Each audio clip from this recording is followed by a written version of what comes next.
wish to welcome our distinguished guests and friends. Welcome in Greece. Today, together, we inaugurated a procedure which is very important.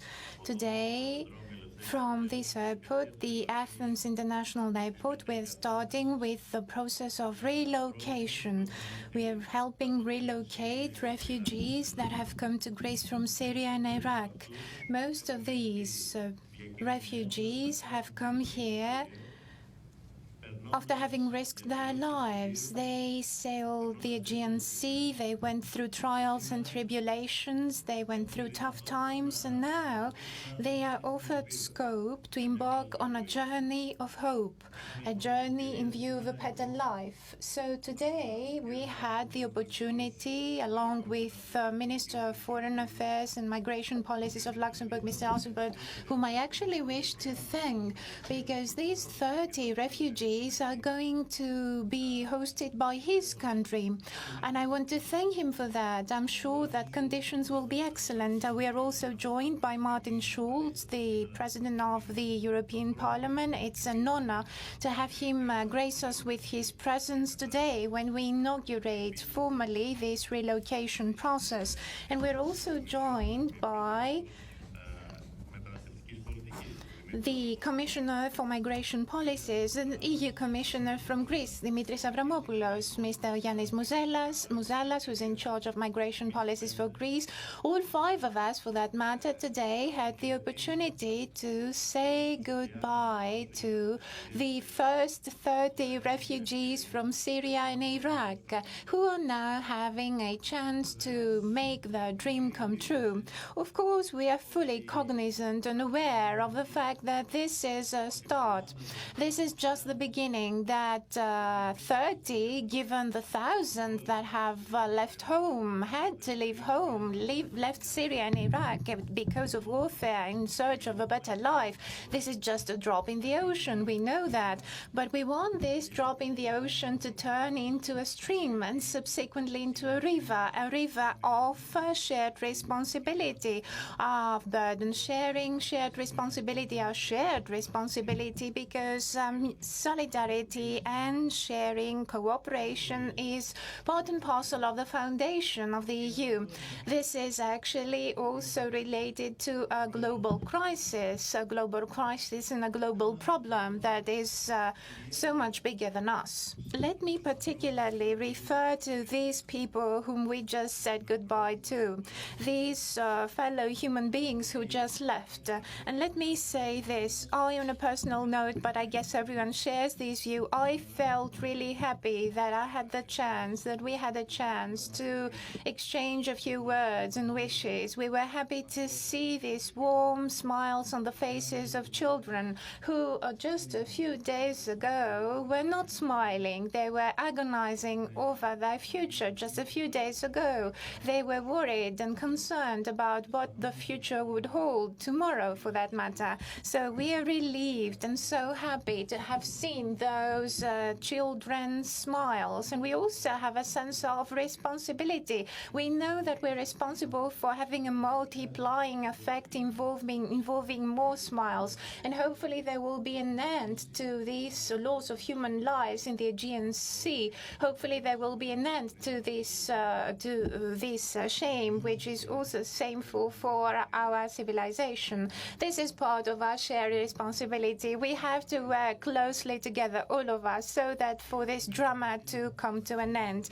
The people we just said goodbye to will have to start new lives from scratch. They will do so in the hope of a better future for them and their children. Let me particularly dwell on the fact that all the families which I had scope to converse with thanked, in the face of the Greek Prime Minister, my country, not this government, but the Greek people and Greece.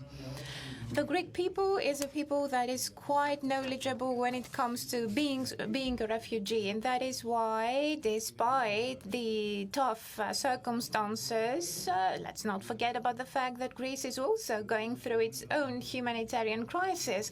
A big part of the Greek population, because of the programs and MOUs of recent years, are living in destitution or in very difficult conditions. But still, despite this reality, especially the residents of the islands have opened up their arms to the people, their warm embrace to the people, these refugees. Today we chose to make these statements here, having in our background, just behind us, not a slogan, but an image, a photo, as some suggest, is worth 1,000 words. And indeed, this image is worth 1,000 words. But I guess it's also synonymous to one word, humanism. This image behind us, the backdrop, is the good face of Europe. This is the Europe we want to live in. We don't want to live in a Europe that builds up walls or fences or barbed wires. We don't want to live in a Europe of conservative stereotypes. I would like to think that regardless of the point of view that we might endorse, given our own ideologies, no matter how we look at the European venture and unification edifice, we hopefully have a common denominator, that is our faith, a faith in the European vision. And this faith of ours was born when the wall fell in Martin's homeland, in Berlin. If we start, or rather restart, building walls to separate the peoples, then the vision and that hope that was born at the fall of the wall will be gone. And we are hopeful that will not be gone. Now, on a last note, let me say this. Here we are, all of us today. We are bearing witness. We just bore witness to a process of organized relocation from a country that temporarily and provisionally accommodated the refugees, and these people are now on their way to Luxembourg. That will be their end destination or end reception country. This procedure has to be accelerated in a specific manner, and it needs to be accelerated for all the war refugees that are here in Greece. Let us not forget about the fact that Greece is not the point of entry or the gateway when it comes to this itinerary of refugee flows. The point of entry is actually Turkey, not Greece, our neighbor. And that is why the least hazardous for human lives and the most effective and efficient solution to this issue would presuppose and call for the cooperation of the EU with Turkey, so that identification and the whole process of relocation would eventually start right away on the spot in Turkey, starting with the Turkish coastline and not starting at the Greek islands, so that we stop these daily risks that people are faced with, and as a result there is a death toll and people lose their lives in the Aegean Sea. So hopefully we are going from relocating people to resettling people. We are looking forward to that. This is our end objective. Hopefully, we're going to make that happen just as long as the whole procedure will start from that point of entry. But of course, until we get to that point, we need to, or rather, until we get to that point and we have this sort of cooperation with Turkey, and until we manage to properly deal with the flows while hoping to have a solution to the main issue, which is the war in Syria, let's not forget about the fact that this is the main issue. We have to join hands and forces to put an end to the war in Syria, so that these people will no longer feel the need and compelled to leave their homeland. So until then, we have to look into how we could possibly improve the accommodation of these people in the reception countries, or also make sure that we proceed with a concerted effort of relocation which we have embarked on today. And relocation is a process that needs to be properly organized on the basis of humanity and solidarity to discourage these people from embarking on a journey that is risky and hazardous, especially in winter when there are lots of risks.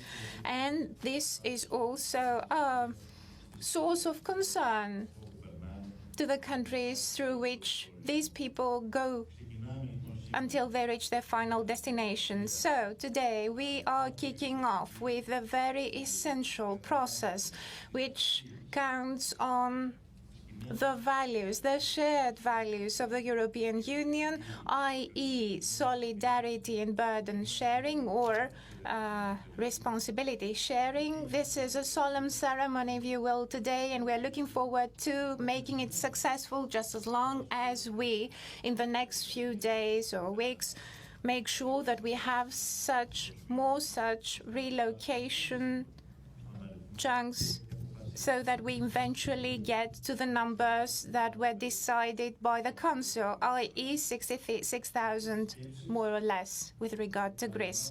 With these thoughts in mind, let me reiterate my thanks to Luxembourg that will receive these 6 families whom we just said farewell. Let me first give the floor to the Minister of Foreign Affairs and Migration Policy, Mr. Asselborn, so that he, Luxembourg,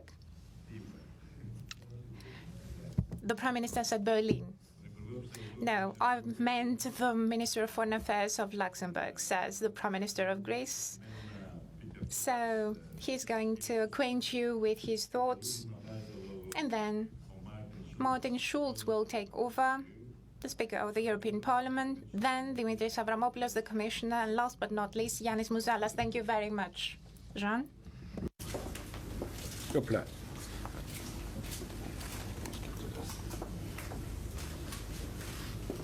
So, thank you very much.